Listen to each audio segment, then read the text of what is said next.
I'm Austin. I'm Daniel. And this is another edition of Little Big Podcast in PlayStation Home. Good to see all you guys back here in the theater. It was an awesome time meeting some of you last week. Yes. And we hope we get the chance to do it again. Be on the lookout for us, PSN CoasterKid93 and DJS18. And also our Little Big Podcast official account. Ooh, that would be pretty cool. So just be on the lookout for us in the theater. We might just pop in and say hello. Yeah, that was really cool to meet some of you guys, and it was kind of funny. I was like, oh, that's me up on screen. People were like, really? I was like, yeah, and it was pretty fun. So if you see us down there, that's really us. Yes, it is. We just said it. Yeah. Okay, so this week we are going to bring you a few pro tips on how to get a trophy in Little Big Planet 2. Now, this trophy is the Aces in Spades trophy. This trophy is awarded for acing 10 levels in a row. Now, what I was about to say was Austin did this the hard way. He played for about an hour, acing 9 levels, and on the 10th level, he died. And it was very funny. So he actually came up with this special formula of the best levels to play to get this trophy. Yes. Are these in any particular order, or just the worlds? They're in order of the worlds as you unlock them in the game, but you can switch these up and do them in any order you like, or if you have different levels that you're just good at. I found these to be some of the easiest and at least some of the quickest levels to get through. So here they are in no particular order, at least in the way that you should play them. And one side note, the side levels do not count, and the intro level does not count. Right, so make sure you stick to the main path story levels, because these are the only ones that count towards that pin and trophy. And don't die. Right, don't die. So first up is Rookie Test from Da Vinci's Hideout. This is a pretty easy one. It's basically the learning level for the entire game. Play through it, just be careful, don't do anything stupid. And make sure you put that sticker switch there, or you will have to die. Right at the beginning, there's a painting with some dude with cardboard sunglasses. Make sure you stick the sticker on there so you don't have to go through the lesson of how to kill yourself. Because if you learn how to kill yourself, you die. Right, and that will keep you from getting that pin, so make sure you do that. Next up is Grab and Swing. This is pretty basic level. Not too many chances to die here either. Just teaching you the basics on how to swing, and of course with the grappling hook. Then towards the end with the second part, you do have a few opportunities to die. Don't rush yourself in that race, because it's not worth it. Don't rush your death.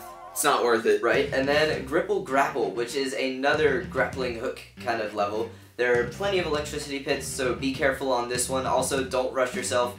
Make sure you don't die. Bravery Test is another hard level, but it's one of the easier, harder levels. This was actually the 10th level that Austin died on. And I died doing something incredibly stupid. Don't try to rush yourself through. I keep emphasizing this. But seriously, be very careful. Lower yourself down. Judge your distances. Get a few pre-swings going. And don't try to cut it close. Don't try to cut the corners, because that's how I died. Or you could just go crazy and try to smash and grab through the level like I do. Right, and you never get never get that trophy. Okay, moving on, we have the Cakeinator in Victoria's Laboratory. This one's pretty straightforward, a few fire pits you have to watch out for, but with some nicely placed cakes, you can hop right over those with no problem. Yes, and this is actually one of my personal favorite levels in the game. It's like, it uses some of the coolest aspects of the Cakeinator, Creatinator thing, so just a personal favorite. Right, moving on, Factory of a Better Tomorrow. I picked 2 levels out of this section. Pipe Dreams, which is one of the levels in the beta that I got to play forever ago. So this one's just one of my personal strengths. I love this level. There also aren't too many opportunities to die on this level either, so just watch out. There are a few places where you have to drop down through tubes next to fire pits, so watch out for those sections. And I think there's a meanie that shoots the There is a meanie that shoots fireballs, so time your jumps there good, and you'll come out with no problem. Pop the bubbles from underneath, because you can't die under there. Right. And, actually, you picked a boss one. Now, what's your reasoning behind this? This is a pretty straightforward level. All you have to do is run from a giant turkey. Yes, that's true. You really do run turkeys from a giant can't fly. They can't fly, so what else do? They run and try to step on you. But you can outrun them. Just be careful. Don't fall in the fire pits, once again.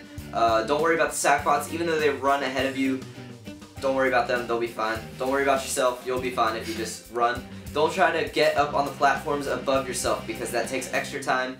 Going up costs horizontal.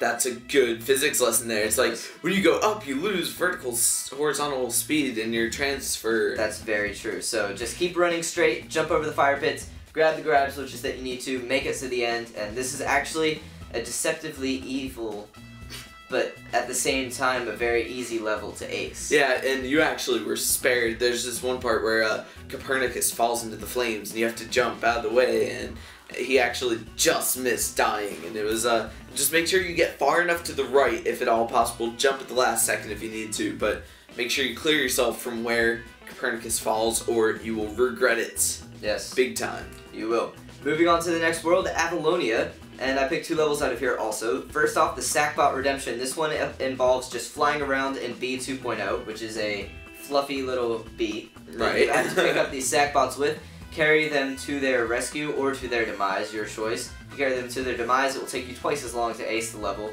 and possibly Only you won't twice? ace it at all.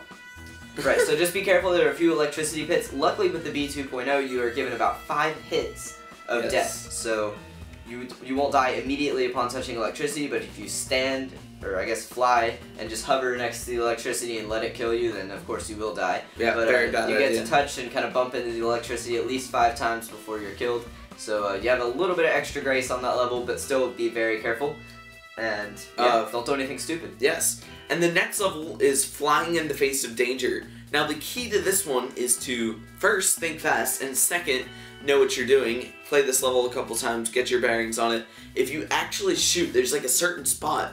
If you just shoot, you'll basically take out all of them. There will be rows of flying meanies, and all you have to do is kind of float up to the top, take them all out, and then you don't have to worry about them later. Line yourself up, only hit the ones with lasers coming out the top, because those are the only ones that are going to matter. Don't put yourself in the line of fire to take out the other ones. Right. And this is actually a surprisingly easy one to ace too, but when you're flying through the little areas where it's like swervy with the deadly stuff on each side, be very careful because that will kill you surprisingly. Don't get ahead of yourself, don't get behind yourself, just kind of flow with the level, stay right in the middle of the screen, give yourself plenty of space. You want to be in the front half of the screen just in case, but don't ever try to fly in front because that will also kill you. Right. Okay, so the final level is Up and Atom in Eve's Asylum. Yes. This was also a fairly easy level. I mean, you're a caterpillar. How hard can life be? Right. So this one you're actually given 2 lives, or just 3 seconds of touching fire, and you have to squirm your way up to the top of a tree, avoiding meanies and avoiding big things that are on fire. But don't be intimidated by the big things that are on fire and the meanies. Just keep it on a straight course, and once again, don't get too far ahead of yourself, don't get too far behind yourself. Just keep it at a nice, steady pace in the upper, I guess, half of the screen. Right. So those are the levels in no particular order. Well, I guess they're in the order of the worlds that you unlock in LittleBigPlanet. Right. Some of them you guys will have strengths in more than the ones that I chose, but just go ahead, get out there, pick a list of the ones that you know you're good at, and just go with those. And if you want to go the extra mile, and by extra mile we really do mean extra mile, you can go for the maximum upgraded pin, which is 25 levels in a row aced. Now that's a pretty incredible feat. I have yet to see anybody who has done that, but if you have done it, let us know. Because yes, we'll have our contact stuff at the end and brag to us, and then we'll sit here and cry as you guys brag about acing 25 levels in a row. So, I mean, while you already have 10 on a roll, keep going, see how far you can go. I made it to 12, and then I died, unfortunately. So next, we're going to cover a few create topics. Now, personally, we're not the best at creating stuff. We're actually going to draft a few creators to come in and give you guys tutorials in the coming weeks. But for now, we're going to show off a few materials that you guys may not know about. Yes, now when LittleBigPlanet 2 came out, there were these 4 materials that nobody had really seen before. They weren't in the beta, nobody saw them in gameplay footage at places. They're called filter materials. Now there are 4 of them: Outline, Pixelate, Silhouette, and X-Ray, and they all do something, well, similar but different. As the title suggests, Outline has an outline of whatever's behind it, and this is super cool for like, any kind of retro kind of looking right, gaming. trying to make it look retro. Even if you're trying to make just something as cool as a dance floor.